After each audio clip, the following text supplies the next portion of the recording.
this problem. Let me ask you about Ukraine. I know you are very focused on that war. Their forces launched this bold incursion into Western Russia, into this Kursk area.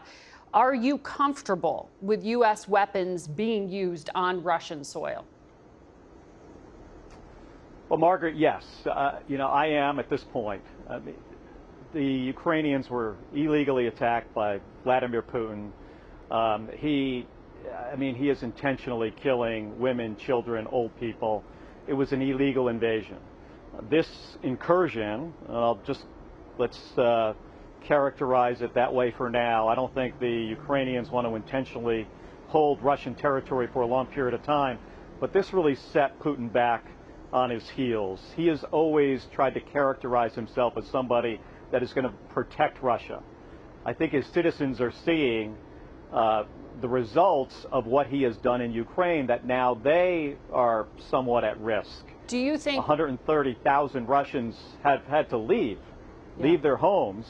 And at this point in this conflict, I think the Ukrainians did something unpredictable that could really change the tide of how this conflict's going to play out. A number of key former officials, including the former Supreme Allied Commander, General Breedlove, wrote a letter to President Biden last week calling on him to lift restrictions on the U.S. weapons provided to Ukraine to allow them to strike legitimate military targets in Russia.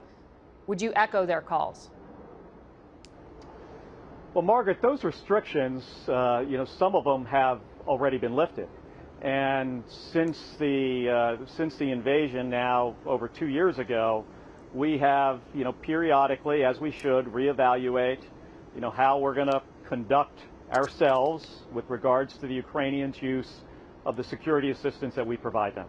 And I think it's appropriate to continue to look at what their needs are. How can we make adjustments? What new weapon systems are we going to provide to them? They just recently got F-16s. My hope is that over time here, the Ukrainians learn how to better deploy that weapon system, and we're going to see some positive effects from F-16s on the battlefield.